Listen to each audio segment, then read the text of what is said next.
Hi, my name is Dr Chatterjee, medical doctor, author of the 4-Pillar Plan, and television presenter. I believe that all of us have the ability to feel better than we currently do, but getting healthy has become far too complicated. With this podcast, I aim to simplify it. I'm going to be having conversations with some of the most interesting and exciting people both within as well as outside the health space to hopefully inspire you as well as empower you with simple tips that you can put into practice immediately to transform the way that you feel. I believe that when we are healthier, we are happier because when we feel better, we live more. I'm really excited for today's guest on my podcast. It's somebody who I actually met in November 2017 in California. I got introduced by a mutual friend. It's someone I've got to know a lot more since then. He's got a fantastic book out called Bliss More. It is meditation teacher, author, and founder of The Shine, Light Watkins. Light, welcome to the podcast. Thanks, man. It's good to be here. Light, there's so much I want to talk to you about. But I think the best place to start is, you're a meditation teacher. Yes. And I am a medical doctor who will often recommend to my patients that they meditate. Mm-hmm. Yet it seems to be one of those things that people know is good for them, yet they really struggle to keep a meditation practice going. It's something they don't want to do. It's something they feel that they should do. And I wonder, if you could sort of comment on that and why is that? Sure. Yeah. So just to make a little distinction, there are a lot of quote unquote meditation teachers these days. I mean, meditation has hit this critical mass, it seems, at least in certain bigger cities. And now you have former yoga teachers introducing themselves as meditation teachers. You have life coaches, meditation teachers. Like everyone who's done anything in the wellness space has now incorporated or adopted the meditation teacher title. And it can be a little bit nebulous nowadays because no one really quite knows what it means to be a meditation teacher. And part of that is because meditation itself is a bit of a generic term. Some people describe meditation as a exercise that they do when they're walking or when they're crocheting. Some people describe it as something that you have to go away to the forest to do for 10 days. Some people think of it as something that you do in the nighttime before you go to sleep. Some people just experience sleep as their meditation, so it's just kind of all over the place. And it ends up sowing a lot of confusion in the general market around what does it actually mean to meditate. And so what I have been experiencing in the last 20 years is meditation as a seated, eyes closed practice. I struggled with that for the first few years. And then I came across a teacher. And again, I didn't know the distinction between what is a teacher, what is not a teacher. But what I came to learn was that there are people who actually teach mechanics and principles of meditation as opposed to guiding an experience in meditation. So then there's meditation teachers who teach you how to meditate, and then there are meditation guides who will lead you through an experience. So when I worked with my teacher, it was very similar to the moment when I learned how to swim when I was in my 30s. And the swimming coach, had me swim from one side of a pool, a 25-meter pool, to the other side. I couldn't make it the whole way down. Because I just didn't have any technique. She pulls me out of the water. She starts teaching me techniques. She starts teaching me how to elongate my body, how to torque my body, how to breathe, how to kick, all over the course of a few days, right? And then putting it all together, drilling different things with other things. And then ultimately, what I found was I was actually able to go from one side of the pool to the other side of the pool with a lot of effort. And then it became increasingly more and more effortless. And I was using less and accomplishing more, least accomplishing most, and then ultimately getting to a point where I felt like I wasn't really having to do anything. I was just moving in what felt like concert with the water, and I was just gliding. And that's essentially what I teach people how to do. When I say I'm a meditation teacher, I kind of do the same sequence where before we even get into the practice, right? I teach you fundamentals. I teach you principles of how your mind works, how your body works, how they influence one another, and how you can meditate in concert with your thinking mind and your antsy body so that you find yourself just gliding through your thoughts and into a quieter place than you've ever experienced before. Yeah, that makes a lot of sense, actually. And I guess that leads to the question, do you think that some people have got an almost unrealistic expectation that they can hear that, oh, meditation's great, so I'm gonna just go and do it at home. I'm gonna do it myself, and after 2 or 3 days, meditation's not for me. Is that a little bit like that swimming analogy where, if someone couldn't swim, they would understand that they couldn't just go into the water and suddenly swim from one side to another. They would have to get some coaching, they'd learn the technique, et cetera, as you just mentioned. Would you say many of us, we're looking at meditation in a different way? Do we almost think we should be able to just sit there and do it because we're not doing anything, right? So why is it so difficult? Is it right? And that's exactly right. We think of meditation as this thing, you sit down, you close your eyes, and it should just happen. And what we're discounting is everything that happened before then. We've been accumulating stress in our mind and our bodies for sometimes decades. And when we sit down to meditate, a couple of things are happening. Number one, we're trying to establish this new habit, which takes time, just like any other habit. And number two, we're breaking down an old habit. And that old habit has more to do with your mind's subconscious programming than it has to do with the new activity that you're introducing to that subconscious programming. So the mind is very plastic, and it will adapt to whatever environment we're in. And the way it does this is it causes, releases hormones, and it causes your body to respond to whatever that environment you've been telling the environment you're living in. If you're in the Middle East, you're in Afghanistan, and there are, explosions and bombs and all of that all around you, then that's going to cause your mind to produce stress hormones. And if you're at the Four Seasons in Maui, or at the Terranea Resort in Palos Verdes, and you're in a nice suite and you just had a massage, then the mind will produce hormones that allows you to relax and to feel content and fulfilled.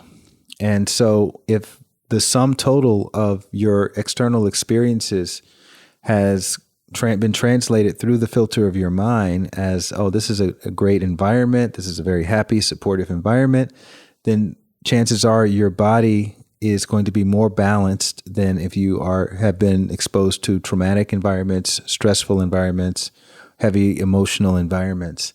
And so living, quote unquote, modern life exposes us to all manner of pressure and demands and stress and lack of sleep that ends up causing our minds to kind of operate in a fight or flight fashion more often than not. And when we sit down to close our eyes to start meditating, that doesn't stop just because we're closing our eyes. What's been shown in the science is that closing your eyes doesn't really do anything. So it's all about technique. And the technique itself it's very artistic. People don't appreciate how artistic a technique of meditation can be, in the sense that, if you were to stumble in a ballet class and you've never done ballet before, you're not going to master it in your first class. Or in fact, you may come away from the first class thinking, my toes hurt a lot. I don't know how they do this thing. And but once you learn a technique, once you learn the art of meditation, then slowly but surely it becomes second nature, and then you find that you have a lot of flow with that technique. I mean, I had the pleasure of actually going through one of your classes this morning, and actually, I've got to say, probably had one of the most enjoyable meditation experiences that I've ever had, really, because one of the sort of things you emphasize right at the start is posture, and in many ways, you actually de-emphasize posture. You said, how do you watch telly? How do you sit on a sofa? That's how you should meditate. And I found that really, really interesting, because I do think that when we have to sit up straight and put our shoulders back, that's quite a lot for many of us who are not used to doing that. So instead of focusing on the meditation, we're focusing on our posture. You have taught thousands of people to meditate. Is that something that's very common when you when you first start with someone, is that something you almost have to untrain right at the start? Absolutely, because it's just in our subconscious conditioning when we think about meditation. It's, as I was saying in the class you were in, when I get in front of people and I say, okay, we're going to meditate now, you see people starting to shift around, getting a longer spine and all of these things I haven't even said anything. I didn't say sit up straight. I didn't say roll your shoulders back, but people start automatically doing that because we've been programmed that this is what meditation looks like. And so it's very counterintuitive that actually you'll have a better experience, meaning you'll have a deeper experience if you actually sit in a way that feels comfortable versus sitting in a way that feels austere or rigid. Now, it's not to say, because a lot of people get pissed off at me, a lot of the kind of classical, meditation people will get upset with me saying, oh, you're telling people that that's not relevant. And it's not to say that it's not relevant for certain people. And maybe that's something that you end up graduating towards, going into if you want to have that experience. But what everybody typically wants to experience in meditation is a quieter mind. And there's no evidence that sitting up straight leads to a quieter mind in the same way that, sitting with your back supported can lead to a quieter mind. You can get to a quieter mind a lot easier, a lot faster, and stay there a lot longer if you're sitting comfortably versus if you're sitting up straight. It's not my opinion. It's a physiological fact that if you're using physical activity to hold a position, you're going to cause yourself to have more mental activity, right? In the same way that if you lean up against a wall to go to sleep, you're not going to sleep. It's not the position for sleeping. The best position for sleeping is you got to go more than 45 degrees horizontal. And if you go more than 45 degrees horizontal, you don't have to force yourself to fall asleep. If you're balanced, if you're relatively healthy, you will slip off into sleep. If you try to go to sleep and you're standing straight up but leaning up against a wall, then it doesn't matter how balanced and healthy you are. You're going to sit there and wondering, why can't I fall asleep? Now imagine if that was the only way you were supposed to fall asleep. You would get frustrating. You would start thinking sleep is hard. It's not possible for me to sleep. Sleep is not for me. The same things that people talk about meditation. And a lot of that has to just do with position, body posture. If I would say the reason, probably one of the key reasons why I enjoyed the meditation so much this morning was because there was a lack of emphasis on my posture. And I love what you said there about you might be able to graduate up to that straight back posture, as you get more familiar, as you get, as you swim, for example, you use a swimming analogy, when you're learning that as a new skill, you're thinking each time, where's the arm coming? Is it going in the water in the right way? But as that becomes embedded in and you understand how to do it, now if you go for a swim, you don't think of any of that, right? So now if you went for a swim and somebody said, can you, I don't know, swim with something on your back, or do the butterfly stroke, or do the the backstroke, another stroke. But you can actually focus now on something else because you actually the basic mechanics, right? The swimming's down, right? Exactly. So maybe at some point in the future, people can actually sit in that cross-legged, straight back position should they choose to. But what I learned this morning is that not having a straight back is not an obstacle to meditation, and that's the key for me. As a, I'm a practicing GP. I see patients, and when I make these recommendations, I want to make recommendations that actually people do. Okay, that is what my whole practice is about. Not just what the science says. It's like what works in real life. That's what I do when I write books. I put in this is what works in real life with real patients, and I really like this posture thing that you sort of bring up, because if we can remove the obstacles that people feel when they think about meditation, we're going to get more people meditating. And benefiting from meditation. You're not going to benefit from doing it once a week in your group. You're going to benefit from doing it at home every day when you wake up in the morning because you like to do it. So what are those benefits? Well, the classic benefits are, number one, you sleep better. Your meditation is a rest experience, and it has the ability to rest the body deeper than sleep, minute for minute, which means if you take your deepest point of rest at night, which is usually between 2 o'clock a.m. and 4 o'clock a.m., and you compare that to any 20 minutes of sitting in meditation with your back supported, where you're not focusing, you're taking the anti-focus approach. What's been shown in science is that those 20 minutes of meditation your metabolism can drop 2 to 5 times lower. So your body's systems can rest 2 to 5 times deeper in the meditation than they've been shown to be able to rest when you sleep at night. Part of that is because people are getting mediocre sleep when we talk about quality of rest, right? So meditation has the ability to penetrate that threshold, which is basically your body is not able to rest deeply because the stress chemistry is keeping it revved up even when you're lying horizontal. So meditation is one of the few interventions that have been shown to break through that and allow the body to get into a deep state of rest, at which point, once you start resting, as we know, we don't know a whole lot about the brain and about sleep, but what we do know is that it's when the body does most of its rehabilitation. So if there's anything imbalanced inside of the body, whether it's your digestive system, whether it's your reproduction system, whether it's your immune system, the endocrine system, those long-term survival systems, that means we need those systems in order to thrive, right? Those start to come back online, and that's why you'll have people with gastrointestinal problems, you'll have people with heart disease and all other kinds of lifestyle illnesses. They'll start to experience remission after meditating for 3 months or 6 months. Or they may start to come off of their medications after meditating in this way. And that's why I consider meditation, and I'm talking, when I say meditation, I'm talking a daily practice, not a weekly practice, not twice a week, but a daily practice. It is a key habit for all the other things that we want to do. If you want to exercise every day, great. Meditation every day is going to make you actually want to exercise. If you want to eat better every day, fantastic.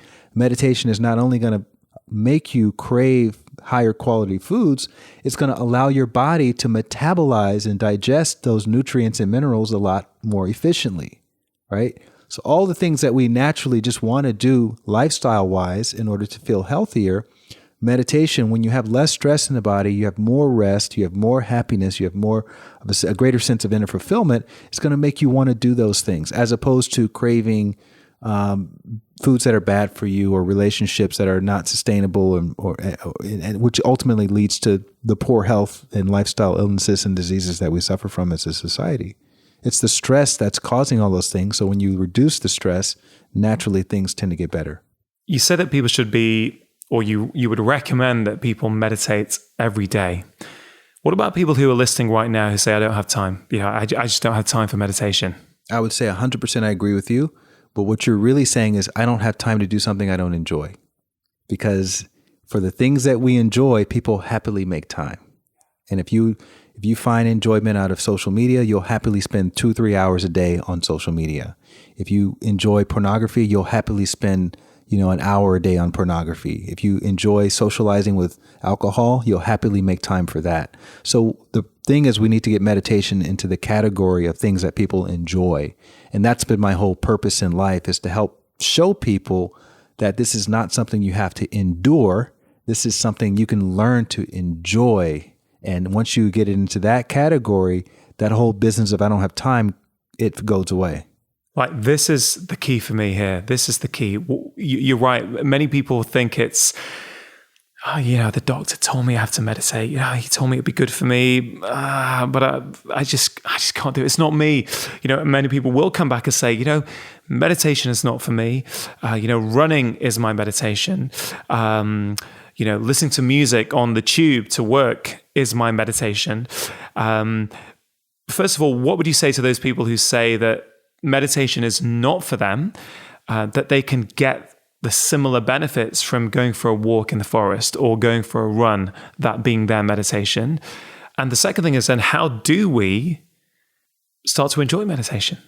So when people say meditation is not for me, that's, to me, to me, that sounds like someone saying sleep is not for me, which is just ridiculous. Yeah. Okay. Right. And the whole other thing about, this is my meditation, that's my meditation. What they really mean is that these activities are meditative, right? In other words, when I'm doing these activities, I'm not really thinking a whole lot about the past. I'm not really thinking a whole lot about the future. I'm able to kind of be in the zone or in the moment. And I like that. And that's the thing. We like that. We all Yeah. naturally like that present moment awareness. It's not something that we have to convince ourselves that this is a good thing. We know it's a good thing. And that's what leads us to want to do those activities, on a regular basis, is because it's the one thing that allows us to be in the present moment. Now, the difference in those activities and an actual seated eyes closed meditation practice is that the meditation practice uniquely has a carryover effect. In other words, that present moment awareness can stabilize beyond the seated eyes closed experience. So the more you do it, the more your body gets used to it. And what's been shown scientifically is that there is a day coming when you've been practicing it consistently enough where your body, you'll come out of meditation one day and your body will still behave as though you're meditating. In other words, you'll maintain that deeper state of rest, that heightened level of awareness in your mind with your eyes open. But it won't last that long because you'll go to work or you get into an argument with your spouse or, something will happen and it'll just fade away. But then you keep going and keep going and keep going. And then eventually it can stabilize through those activities. And then eventually it can stabilize through heavier demands and eventually through the bigger pressures. And then eventually it's just there all the time. Now you're experiencing a unique fifth state of consciousness, which is you have your waking state, you have your sleeping state, you have your dreaming state. Those three states of consciousness have become heightened.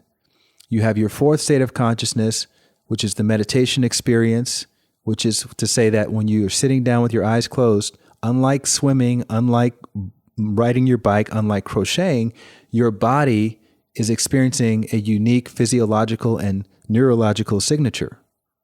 If you put a gas mask analysis machine on your mouth, and you put an EEG on your scalp, an EKG on your heart, an occulogram on your eye, you're going to see a completely different physiological signature in the meditation than you're going to get when you're waking, doing any activity in the waking state, sleeping, and dreaming. So then the fifth state of consciousness is a combination of those four states, which only occurs after about 4 or 5 years of consistent meditation. And then that leads you to stabilization, which means that you technically become less and less meditation dependent.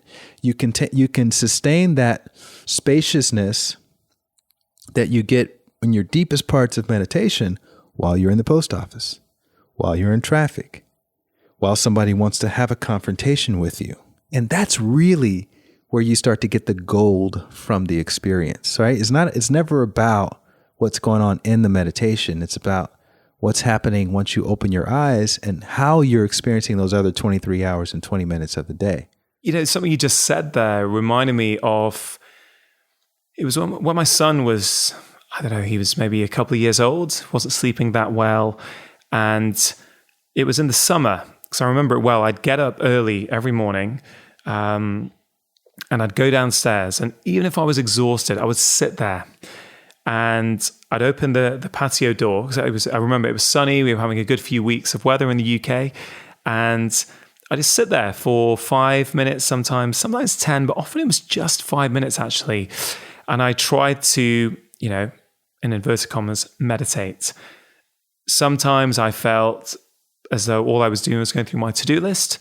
Other days I felt that, I kind of felt pretty calm while I was doing that. But irrespective of that, I found that when I committed to make this a daily practice, within days to weeks, I had more energy in the day. Even if I still hadn't slept very well, maybe my son was up a few times, I had more energy. I also noticed I was less reactive. So if someone had cut me up on the road in the car, I just wasn't reacting as much. I wouldn't let things bother me as much just from that practice in the morning. Now, look, I'm not at all trying to say that that was a proper meditation practice or what you would consider meditation. But I really resonate with what you said, which is even a small thing, when it's done regularly, your body really starts to reap those benefits. So I'm interested, what caused you to start studying meditation, to be a teacher? Did something happen in your life that you felt, man, I need to meditate? What happened? What was a turning point for you? Sure. I was very heavy into yoga back in the late 90s.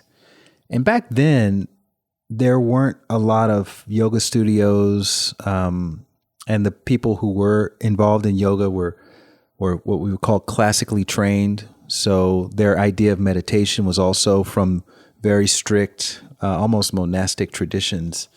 And that's one of the reasons, looking back now, that's one of the reasons why I probably struggled with meditation for so long. A, because I was a yoga teacher and everybody expected me to know what I was talking about with meditation. Yeah. And B, because it's the same, right? It's a sort of same, It's the same thing exactly in a lot of people's minds. And B, I just wasn't having a direct experience. And I've been the type of person, and I'm assuming you're this type of person too, where you're naturally skeptical. And unless you see some sort of real world benefit in the things that you're talking about and the things that you're standing behind and suggesting. And I've always been that way. And, when I first met my meditation teacher in Los Angeles, going back to your original question, which I remember now from the last question, you said, what is it that makes meditation feel desirable? That was the first time I was able to experience meditation in a way that felt desirable, because guess what? I've been meditating every day like clockwork for 16 years, but I don't have any more discipline than you. It's not a matter of having discipline. In fact, I tell people all the time, you don't want to have to rely on discipline. If you have to rely on discipline, you're not going to do it. I don't care how good it is. Right? We have warnings on cigarette labels. The UK is even worse than the States. This will kill you. You will get cancer if you smoke this. This will kill, harm your baby. But people still do it. Yeah. Why? Because they're addicted to it, or because they've bought into the marketing around it, or whatever the case may be. But what we now know, and what we've known for a long time, is that discipline, it's not something that we come across very, very easily. And if something is alluring to the sort of primordial desires, then that's going to end up winning out over discipline every time. It's like physical activity, right? If you don't enjoy the gym and you're trying to motivate yourself, I must go to the gym. A, you're not going to enjoy the experience very much. B, you're never going to go regularly. You're going to fall off the wagon within a few weeks.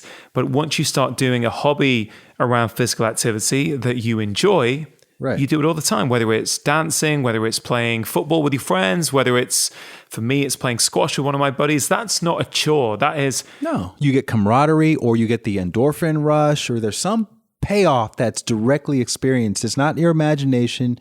You're not having to believe in something. You're not having to go on faith. It's something that you're doing and you're getting a direct benefit. Yeah, and I'm not doing it actually to work out my body. I'm doing it because I love playing squash. Right. So when we put it in the diary, we're going to play, that will happen. Yeah. Whereas if it was self-motivation to go to the gym, well, you know what? If work had been a bit tough or I was a bit tired, I'm not so sure. But when I've got to play squash, even if I'm tired, I end up going. Yeah. And I think that's a key thing for people listening. It's, I know there will be many people listening to this who have tried to meditate. Some of you may well be meditating regularly, which is fantastic. But I know there's many of you who struggle, and you go in and out of that practice. You might do it for a few days and then it falls out. And I think this is really key. How do we learn to enjoy it? So you were saying you met this teacher. Yeah. So my experience with meditation before that was the equivalent of waterboarding. I felt like I was being tortured. And then when I met my teacher, my experience became like taking a bubble bath, right? Now imagine the difference in being waterboarded versus taking a bubble bath. One, you would never want to wish on your worst enemy in a million years. The other one, you would be grateful to be able to do every single day if possible. And that's what I've realized meditation should feel like in order to make it a daily habit. It's not a daily habit because you have discipline. It becomes a daily habit because you so thoroughly enjoy the experience, either during or immediately after the experience, where you think to yourself, wow, this is amazing, and my life is getting so much better as a result of it. Now, that's not to say you become a millionaire or, things change all that dramatically, but your perception of these things will start to evolve and change and expand pretty significantly. And you may find that you're able to feel more abundant, you're able to feel happier, you're able to feel more grateful just because something inside of you is shifting. But in the practice itself, one of the things that I've been teaching thousands of people, and it's always very counterintuitive, is that Your mind is not the enemy of the meditation. Almost everybody, without exception, treats their mind like the enemy of meditation. I need to somehow get beyond this burdensome mind so that I can enjoy the inner peace or stillness or whatever that I've read about or that I've heard is in there somewhere. And instead of looking at the mind as the enemy, we want to start to see the mind as our ally. We want to see our mind and our thoughts as the pathway to the inner peace and the silence and the stillness. And really what it requires is a shift in our attitude away from, this kind of rejection, judgmental resistance attitude towards a celebratory attitude.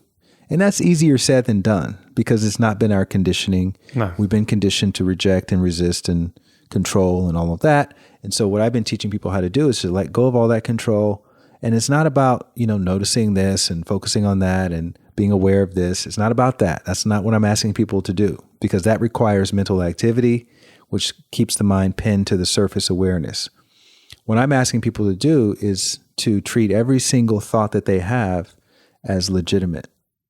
And when you can have that attitude about your mind, that this is all okay, and this means that I'm actually doing it not just acceptably, but I'm doing it perfectly. You having a thought about making, shepherd's pie, you having a thought about playing squash with your mates, you having a thought about how you may have to have dental surgery, whatever the thought is, rehearsing conversations, I'm falling asleep, all of these quote unquote normal thoughts are a part of the experience. And in the book, Bliss More, I literally show diagrams where I break down the layers of thinking and the quality of those thoughts as you're experiencing them. So you can see sort of the bigger picture of what that is and where you are in the context of your trajectory towards what I call the settled mind. Oh, this is incredible, Light, because so many people think that they are doing it wrong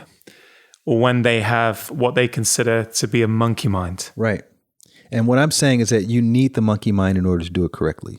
You need to go through the monkey mind phase. That is very, very different from what I think a lot of people are familiar with. But I also think that's what makes your approach so fantastically unique and successful is that in some ways it's taking the pressure off people. It's lowering the bar to entry. Mm-hmm. It's saying, hey, you know what? Those thoughts that are coming in and out, your to-do list, what you got to do at work, the fact that you forgot to put the key out for your neighbor, whatever it is, you're saying that is part of a good quality meditation. Absolutely. Absolutely.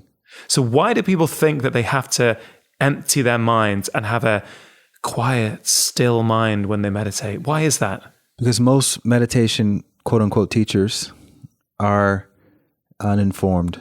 And you have a case of the blind leading the blind, where most people don't really know what they're talking about. And it's just creating a lot of confusion in the meditation space. So, and this was my experience when I first started. I was following people, but when you start digging and scratching the surface, you start to see these people don't really, they can't really explain why they're telling you to do these things. Notice this and focus on that. Like, why am I focusing on this? What is that going to achieve ultimately?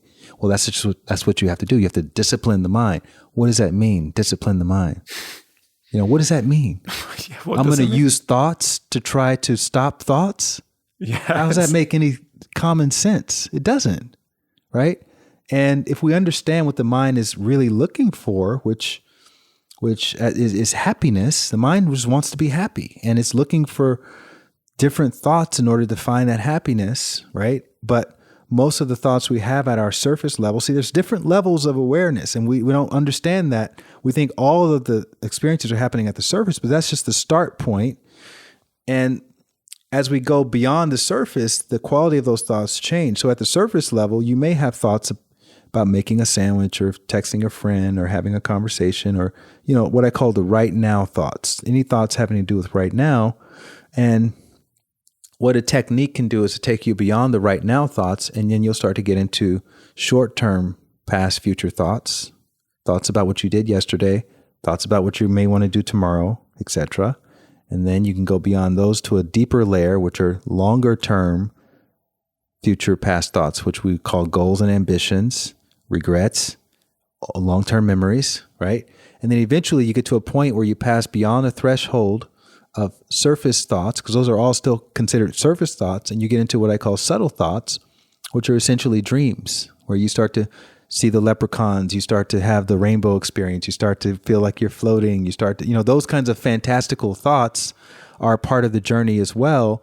And those are a lot deeper than the surface thoughts. And then people would describe that as, I had a very, very profound meditation. But guess what? You can go deeper than that. You can go deeper and deeper. And then ultimately you can get to a point where you're not having any thoughts. So it's a progression. It's a progression. It's a sequence. I guess in some ways, if you reject any part of the sequence, you're going to ruin the whole thing. Yeah. So if you try to stop any thought, if you feel judgmental about any of those thoughts, you're going to bounce. It's like a pinball machine. You're going to bounce your mind right back up to the busy surface where everything is going to feel like the monkey experience. I guess in some ways, when we are living these busy modern lives and we're go, and we're constantly connected and we wake up and we look at our phones and we've just got incoming noise continuously from the minute we wake up, for many of us, until the minute just before we drop off to sleep in our bed as well. We're still looking at emails and Facebook posts and Instagram and all this kind of stuff. I guess if you look at it from a different perspective, it's completely unrealistic to go from that, which may have been going on for years and years, to suddenly sitting there for 10 minutes, whether straight back or not, and suddenly your mind's going to go into this beautiful, still state where nothing's there. In so many ways, when you think about it like that, it's completely unrealistic. And so are you saying that if we are busy, go, and we have never done anything like this, of course, the part of the process is when we sit down for our practice, actually, those thoughts are going to be there because they've been there for the rest of the day. Of course, they're going to be there. And as the practice becomes like any habit, like any gym habit or anything, as you do it more regularly, as you get better at it, you start to access those deeper layers. Yeah, and it's, you're absolutely right. And I would say that, and I'm not the type of person that overpromises and underdelivers. I always take the underpromise, overdeliver approach, but it's easier than people think. Yeah. Even if you have a busy day. The problem that we want to ideally avoid is not giving ourselves an outlet for all the pressure and the demands that we experience on a daily basis, right? That's what can become very, very detrimental to our not only physical health, but also our mental health. And just sitting down and closing our eyes. But remember, there's an art to this, right? Even if you're sitting comfortably and all of that, it's your attitude that dictates the experience. It's not really what you did before you sat down to meditate, right? If your attitude is, I hope this happens or that happens, or I don't want to experience this or that, or I'm going to reject this or that, then you're going to have a mediocre experience. If you have the attitude that whatever happens in these next 15, 20 minutes is going to be amazing, and I'm going to celebrate it no matter what, that exponentially is going to increase your ability to find a settled mind, even if you just started meditating, even if you just had a really busy day. It does wonders, that attitude adjustment.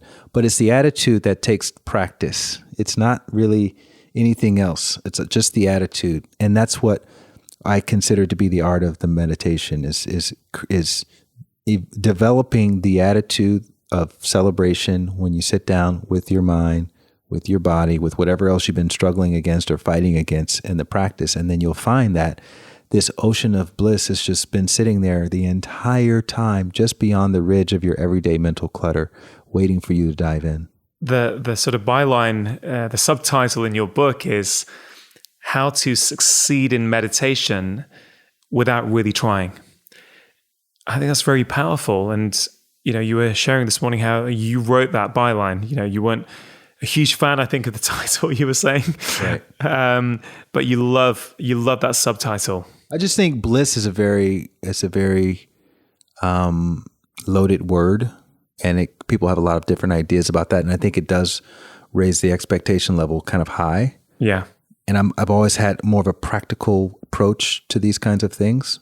So I feel like if you learn how to succeed in meditation without trying, then you're going to end up getting your version of bliss, whatever that looks like. And it may not necessarily come in the meditation as quickly as you want it to, as you pointed out, but you may have more enjoyable experiences outside of a meditation as a result of your daily commitment. And that could be more powerful for you. If you're a father and you're able to show up more presently for your family or for your job, you're able to do your job more efficiently so you can have more time with your family. Or if you're able to drive better or communicate more effectively, those are the things that people really look at as markers for how well you are living your life. Not really how well you meditate. Nobody cares about how well you meditate. It's what happens outside the meditation. Right. It's all about what happens outside of meditation. And I guess you're making the case, as I try and do with my patients, that by meditating, you actually you're creating more time relatively. Exactly. You're investing in the experiences you're having outside of meditation. That's what you're doing when you sit down and close your eyes. I can tell you, I've been on and off with a meditation practice for a few years. I remember the question you asked this morning in your class, how many are daily meditators? How many are on and off meditators? And then I can't remember the last question. Crisis. How many are crisis? How many are crisis meditators? And it was just amazing to see how many hands went up in in response to each of the different questions. And I think this whole idea of we fall in and out of meditation, when I'm really, really stressed, I know I've been hearing about it, I've got to do it now. And then, things aren't so bad, I'm going to stop doing it. I've got to say, I think your approach is fantastic. I really did have one of the most enjoyable meditations I've ever had this morning. And it's now got me excited about tomorrow, because now I'm like, okay, I want to replicate that tomorrow. I want to have another experience like that. Now I've got, I'm very fortunate. I'm here at the moment in California. I can go to one of your classes, and just by being in that group, you are motivated to do it because everyone around you's doing it. So, you're not going to just stand up in the middle and go, is my time up yet? I'm done. So for people who are listening who say, yeah, I get it. You want to enjoy it. We got to get to a position where we look forward to meditation. How long does it take for somebody to start enjoying their practice? Can they do that from day one? You can do it from day one if you are working with someone like me personally. And this is a carryover from the old days. The way no one's ever mastered meditation from a book or from a video or from an app. The way people historically have mastered meditation is through working with a teacher, or what they would call in India, a guru. And if you have a guru, if you have someone who can show you the way, and this is not to say that you have to worship that person or, give all your belongings to that person. It's just someone who's a little bit more evolved, or a little bit more experienced, and they're down the line a little bit further than you, who can kind of show you the path and show you what to avoid and what are these obstacles and what are the pitfalls, and to help you reach that same level of awareness or whatever they've achieved, so that you too can enjoy those same experiences. So I would say, if you have access to teachers, and in London, in the UK in general, there's tons of people who do what I do, which is awesome.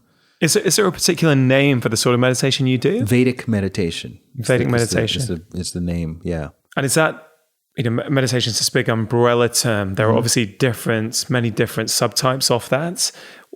Just to be clear, everything you're speaking about at the moment comes under that umbrella of Vedic meditation. Generally speaking, yes. Yeah. So the book I wrote, Bliss More, is based on the principles of that style of meditation, but it's not the same as taking the meditation training with an actual teacher, because beyond the training, which is usually about 4 days, you still have contact with the teacher for support, and that support continues on indefinitely. And that can be helpful as well, because a lot of people don't realize this, but your meditation will change over time.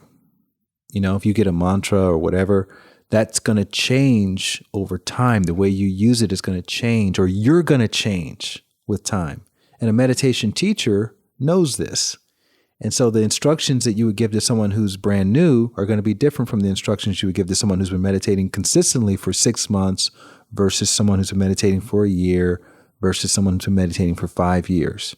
You're going to get different answers to the same questions based on your experience level. I mean, have you done any sort of, I guess this might be almost against what you stand for, but do you do any online videos to teach people the basics? Is there anything out there? Like I was saying, you start there, right? If you don't have access to a teacher, then you can do a video course with someone who knows what they're talking about. Yeah. The whole point of writing this book, Bliss More, is to give people a primer, a Rosetta Stone for how to succeed in meditation without really trying. So you can get a really strong foundational practice just by reading the book. Now, is it going to happen the first day? Probably not. It depends on how fast you read and on how much you do the exercises in the book. But it's basically written for someone who doesn't know anything about meditation to be able to read the book and to have a strong daily practice within a very short amount of time. Now, compared to the 30 years someone hasn't been meditating, taking a week or 2 or 3 weeks is not a big deal. Now, the other thing I have as a companion for this book is a 21-day meditation challenge, which is basically a way to go through the book with me giving you daily exercises that are going to be not more than 20 minutes a day. And next thing you know, after 3 weeks, you've finished the book and you have your meditation practice happening. And it's a free companion that anyone can register for as soon as they purchase the book. Yeah, that's amazing. I mean, guys, just, like with all the podcasts, everything that me and Light have been speaking about will be on the show notes page at drchatterjee.com/Light Watkins. And everything we've spoken about, the links to Light's book and all the other stuff, we're going to put it all in there for you. So don't worry about where you're going to find all that. You just go to my website when you want to access that. Light, what do you think of meditation apps? I think all forms of meditation are valid and valuable if they speak to certain populations that wouldn't necessarily buy a book or come to a training or something like that. They're all basically on-ramps to the practice.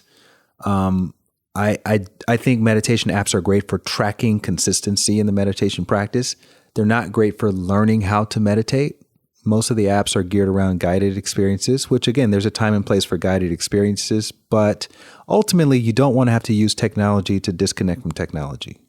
You ultimately want your meditation to be your retreat from technology, and that means you don't want to be dependent upon the technology, because these guys they're trying to sell you something every time you sit down and open up that app, and it can take away from the experience. And I have friends who've created apps and all of that. And, I think apps are, again, there's a utilitarian purpose behind them, but you don't want to feel like you need the app in order to meditate. No, that makes sense. And I've had benefit from some of these apps before. I know many of my patients have, but I always see it as a starting point. It's a starting point. No serious meditator meditates with an app. Yeah. Yeah, that's interesting. So maybe people start off with apps to get them going. They start to feel some of the benefits. And one thing I really like about what you said is we'd ideally be able to meditate without needing to switch on technology, without needing to press play on our app. It's like anything. It's like swimming with floaties on. Like ultimately, you want to be able to swim without having the floaties on your arm. Yeah, exactly. You're a big boy now. You can get out there and just swim. For people who feel inspired, I hope people out there are feeling inspired by this conversation to think, hey, I've been talking about it for a while, but I'm going to get going. I'm going to actually go and start doing this from maybe after they've heard this conversation, the same day if possible, but if not tomorrow morning, for example. How long? You've already made it clear that you think this should be a daily practice, and you said something beautiful this morning, which is something to do with it. Stress doesn't take a day off, right? That's what you said, right? Stress is not taking any days off.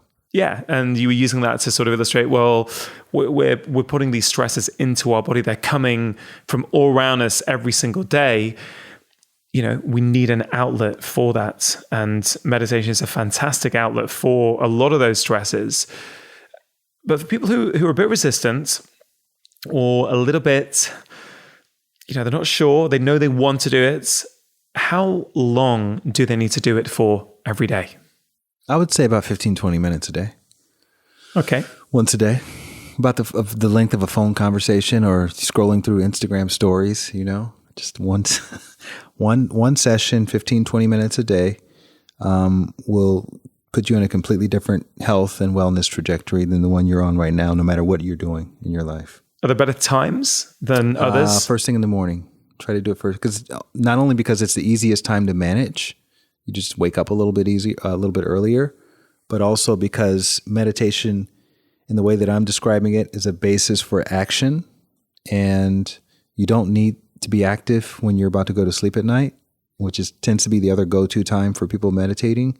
This type of meditation is intended to give you a lot of energy and a lot of awareness. And so you can use that energy and awareness most efficiently at the beginning of your day as opposed to in the middle of the day or the end of the day. And you actually said specifically this morning that this meditation should not be done just before bed. Correct. Because it's like taking a shot of espresso right before you go to bed.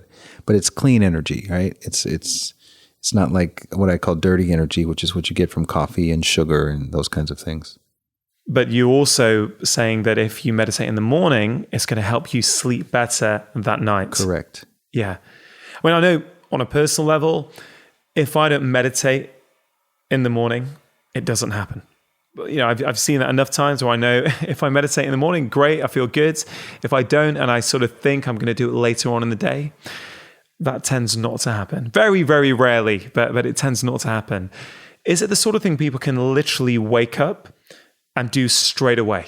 Yes, it's designed for that. Immediately, before they've had their coffee, any of that sort of stuff, you would say? You should meditate before coffee, before eating breakfast, before any activity. That should be the first thing you do when you wake up. Absolutely. Do you ever have a day anymore where you don't wake up and meditate? Every now and again, every blue moon. But I was telling a friend of mine that I'm running this fantasy in my mind of experimenting with what it's like to not meditate for 30 days. Okay. And I can't bring myself to do it. I don't have enough discipline. That's incredible. That's the extent to which I look forward to meditate. It's like someone saying I'm not going to eat or I'm not going to drink water for 30 days. It's just I don't know if I can do it. That's just I think about trying, but I just go, that's ridiculous. I'm not doing that. Like, that's blown my mind. So you don't have enough discipline. I don't have enough discipline to not meditate. Good man. I think many of us would love to be in that position. Right. But I, without sort of repeating myself too much, something shifted in me this morning in your class to the point where I think the way you described it, the way you put context around it, I really feel that now I want to not just do 5 minutes or 10 minutes, right? Which again, I have made deals with my patients before to do 2 minutes a day. But I said, you've got to do it every day. And we make a deal in the consultation room that they're going to say, okay, I commit. I say, how long do you spend brushing your teeth? 2 minutes. Okay, fine. Look, so you've got 2 minutes a day, right? And why'd you do that? Because I've always done it since I've been a kid. I said, yeah, that's your habit, right? What if we said you've also got to do 2 minutes of meditation a day? And I found with many people who do that, 2 minutes suddenly becomes 5 minutes. Those 5 minutes suddenly becomes 10 minutes. And as they start to feel some of those benefits and they're doing it daily, that 10 becomes 15. You've said 15, 20 minutes a day, ideally first thing when you wake up. When people are starting, can they do it for less time? Yeah, I mean, people can do it as long as they want to do it, or as short as they want to do it, I should say. You're not going to really, we're talking about direct experience, because what I ultimately want for people is I want people to feel like meditation is this really amazing thing. And I know that if you only do it for 4 or 5 minutes, you're not going to be primed enough in that particular individual experience in order to reach that internal abyss that everybody wants to enjoy. It usually takes at least 10 minutes to get to that point. And that's just because, again, most people are starting off after having not been meditating for decades. So in order for the mind to settle, it's like if you can imagine a feather that's kind of floating down from high above, right? Some bird shed a feather or whatever. If there are gusts of wind like blowing the feather back up into the air, it's going to take some time for the feather to naturally settle. And if you're only giving yourself a 2-minute window for that to happen, for your mind to naturally settle, and you have the gust of your conditioned subconscious thoughts pushing it back up, which is a part of the experience, then you're going to always think meditation doesn't work. But if you just give it the time, you'll find that I don't have to do a lot except celebrate my mind, whatever's happening in my mind, and it will just naturally start to settle. And once it passes beyond the point where you normally stop it, that's where it gets really good. And that's what's going to make you start craving the meditation. So just in order to give yourself a fair shot at experiencing that, you want to give it the time that it deserves. And I would say at least 15 minutes. You want to do it for at least 15 minutes. And if you do that for a week, right? And especially if you do it as a companion to the book, you read the book, you understand the principles and the mechanics, so you're not wasting your time. Because that's the other thing. I don't want you wasting your time anymore. If you have a do-it-yourself approach to meditation, there's a 99% chance your intentions are good, but you're wasting your time, meaning you're not getting the most out of the experience that you could get. And if someone who's not as smart as you can get into those deeper states just by understanding the mechanics, you can get there too. And I want that for you. I want that for your listeners. I want that for everybody. I want everybody. Everybody deserves to experience that inner state of bliss, because that's our nature. And once you tap into it the first time or the second time, you're going to be addicted. It's more addictive than anything, cocaine, crack, whatever substance it is. Once you experience it, get your first little lick, you're not going to, then the problem becomes your expectations of getting there again. Yeah. So that's a good problem. For many people will take that as a problem to have. Let's work up to that being a problem. Right. Let's just, just to sort of finish off now, Lights. I just want to touch a little bit on this movement you've created. I think it started in California, my understanding is, and you've taken it to London. It's something called Shine. Can you sort of expand on that? Tell us what Shine is all about. So I stopped drinking alcohol. I'm 45 now. I stopped drinking alcohol about 20 years ago. You certainly don't look 45, that's for sure. That's because I stopped drinking alcohol about 20 years ago. Alcohol ages you, and the lifestyle around consuming a lot of alcohol, eating foods that are not great for you, etc. That ages you. And so anyway, but when you stop drinking in the States, there's you're basically taking yourself out of the kind of social norm, and there's so much socializing that is evolving around same in the UK, the consumption of alcohol.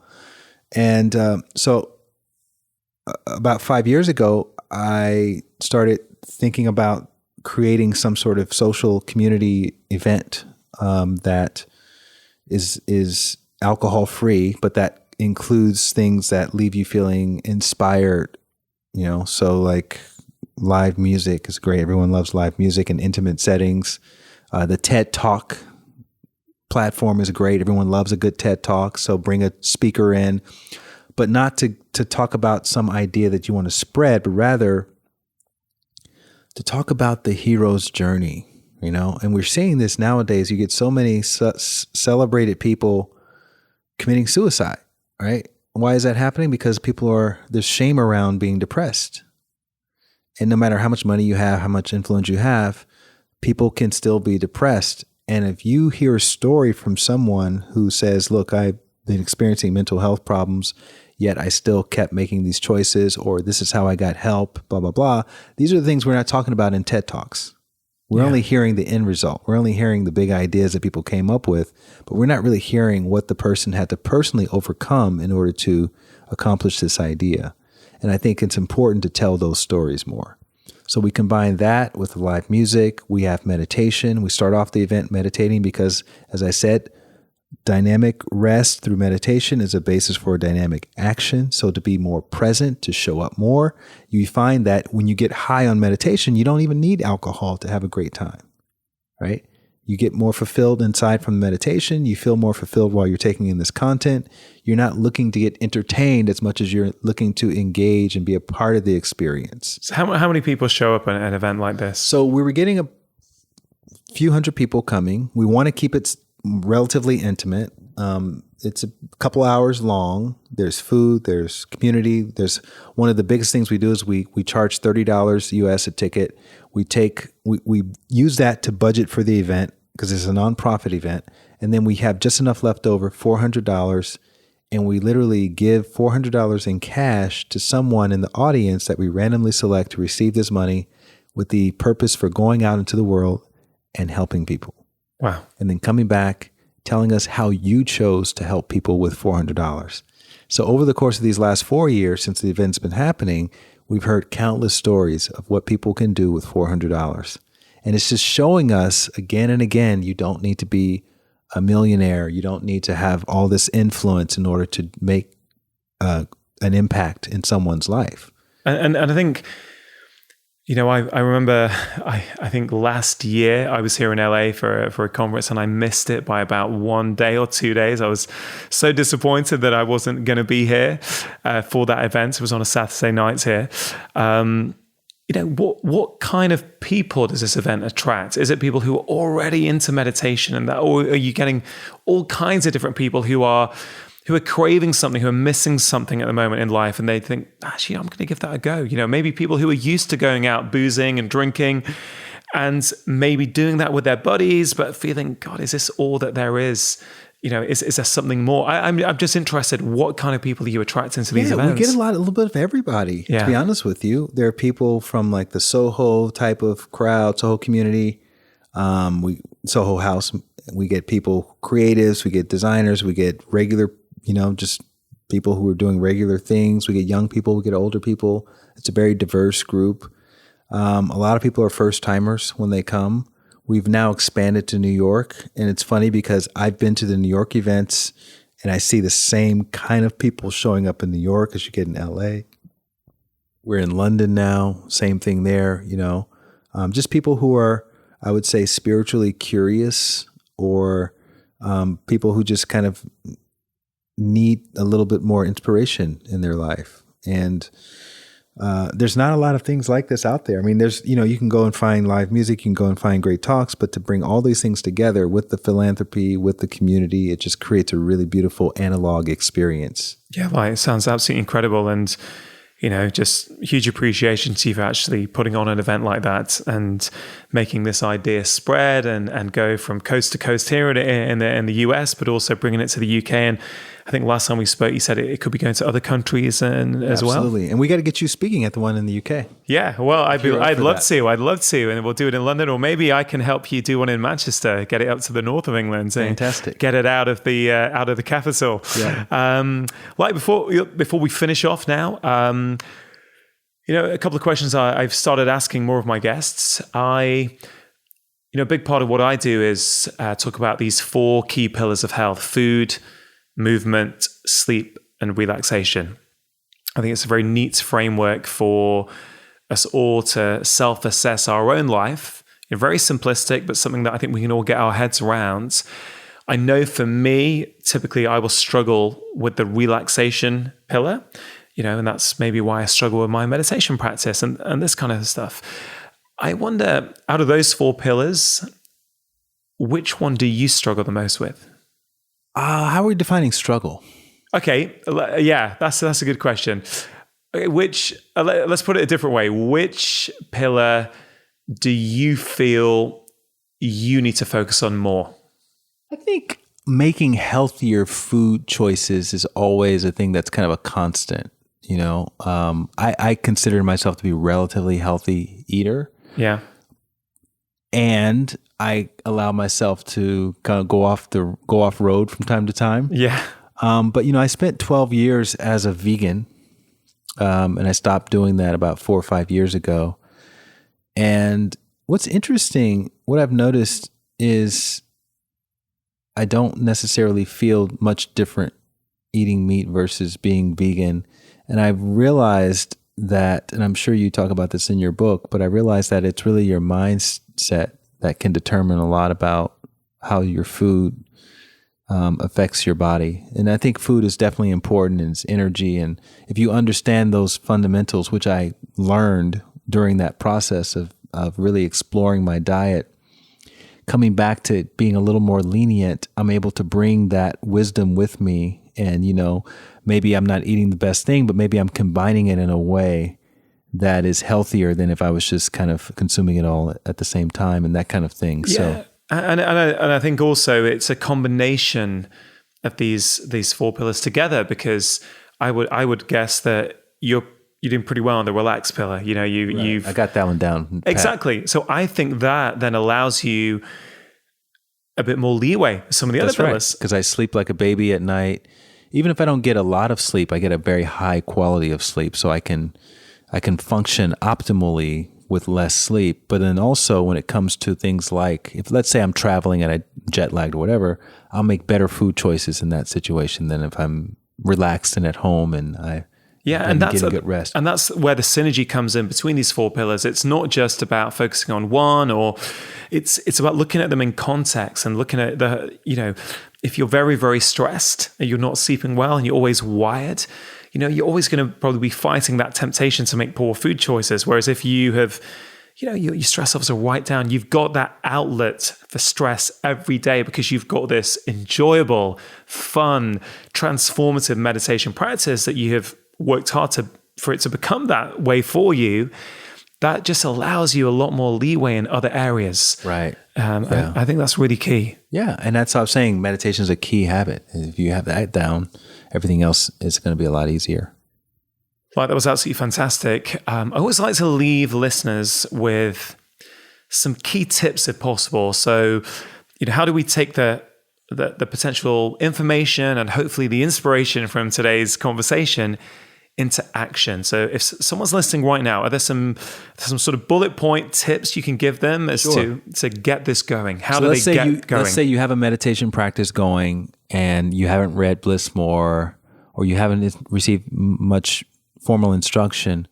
One of the two things that you can do to start implementing into your practice today: sit comfortably, as you said, sit like you're watching television, all right? Back supported. You can even have your feet up on an ottoman or something like that. You don't have to have your legs crossed. I just add in there, one of my favorite Instagram posts that you've ever done. So you check out Light's Instagram page is maybe a month ago. It was this image of what you think you should look like when you're meditating versus what you really actually do look like. And I think it's really eye-opening, guys, to have a look at that, because you suddenly shatter all these images of sitting cross legs with a straight back and on the floor in a beautiful beach somewhere. It's reality. And so, I just want to add, check that out. And I'll put the link to all his social channels at drchatterjee.com/Light Watkins. So, sorry, Light, continue. Yeah, and then the other thing is just celebrate your mind. Like that sounds easier than people actually are able to experience, because you still think in the back of your mind there are certain thoughts that deserve to be celebrated, but then there's certain thoughts that just don't. And if you can adjust that and you can find a way to literally celebrate every single thought you have, and just the idea that thinking itself is a legitimate part of the experience, as legitimate as sweating would be when you work out, right? If you worked out and you didn't sweat, that's not really that strong of a workout. But if you work out and you're panting and sweating, you're thinking to yourself, okay, I'm really doing some stuff here, right? Meditation's the same way. Thoughts are the sweat of meditation. If you're thinking a lot and you're sitting in meditation, you're doing it perfectly. You're not doing anything wrong. And if you can shift your attitude around that, then you're going to find that exponentially enhances your experiences. You'll be able to get to a still place a lot easier. Don't look for it to happen. Just allow that to happen as a side effect of you celebrating your mind. Well, absolutely fantastic. Guys, really take those 2 points on board. And I very much hope, like, you've inspired many of my listeners to either continue their meditation practice or hopefully get some novices to start. So thank you. Yeah, absolutely. And anyone who wants more tips or wants to find me online, it'll be in the show notes, but Light Watkins, I'm everywhere at Light Watkins, Light Watkins, Watkins. And if they want to ask you questions and connect with you, is there one social media channel you tend to be on more than others? Probably Instagram. So guys, just get in touch with Light on Instagram. Don't tweet me, because I won't. I have a Twitter, but I don't. I'll check it maybe once every couple months. Yeah. Maybe that'll change. I don't know. Are you using Twitter a lot these days? I do, but if I'm honest, I find Twitter quite a. It's like trying to have a conversation in the middle of Times Square with someone who's across the street. Yeah, I don't know. It's quite. It's like, what? What are you saying? What? it can be quite an angry medium sometimes. So I find I do go on Twitter, but I go in phases. So it's quite common for me to be on for maybe 2 or 3 days. And then I start to feel this is not doing me any good. So I don't go on for 2 weeks. And then I go on, I've got all these notifications and I don't get a chance to look at them all sometimes. And I just, I'm also very cautious about how I use social media. And I, particularly these days, more and more, I'm just, not going on as much, or I'm choosing to go on and consume my social media for a little period of time and then switch off from it. So Twitter's not something I use that much compared to Instagram or Facebook, I'd say. But you're an Instagram guy? Mostly, yes. Yeah, okay. Yeah. Well, hopefully guys will get in touch, start following you and ask you questions. But Light, really appreciate your time today, and I hope we can do this at some point in the future. Absolutely. Thank you so much. That concludes today's episode of the Feel Better, Live More podcast. I hope you all feel a little bit more inspired to either take up meditation or stick with your existing practice. Remember, all the show notes with links and details of everything that Light and I spoke about are on the show notes page at drchatterjee.com/Light Watkins. Guys, I'm spending more and more time putting these show notes together so that you can continue your learning experience after the podcast is over. So do check out the show notes page when you get a minute. Don't forget, if you haven't already, please do pick up a copy of my book, The 4-Pillar Plan. One of the chapters in it is actually called A Daily Practice of Stillness, where I outline simple ways that you can bring in some stillness into your everyday life. Whether it be meditation, like I've just discussed with Light, mindfulness, or simply listening to music. If you already have the book and you found it useful, please do consider sharing that copy or even buying another one for someone close to you who you feel may benefit from the information in there. If you are listening to this in the USA or Canada, my book, The 4-Pillar Plan, has come out there about a month ago, but it's got a brand new title there, and it's called How to Make Disease Disappear. Again, you will get a link to that on the show notes page, or you can just Google it and find it at one of your local bookstores. Guys, if you want to support this podcast, which I really hope you do, it's actually pretty simple to do so. You can just share this episode with a friend or with a family member, or take a screenshot and put it on social media, on Instagram, Insta Stories, Facebook, Twitter. Do tag me, do tag my guests. When you do this, it helps me interact with you. You can also press subscribe, which is a great way for me to raise the profile of the podcast. And if you haven't already, I'd be so grateful if you go onto your podcast platform and give this a 5-star review. It helps raise the profile of the podcast, which means I in turn can hope to attract better guests for you in the future. Once again, guys, thank you so much for listening. Please do think about putting these tips into practice, because when we feel better, we live more. I hope you guys have a fantastic week, and I hope you can join me next time.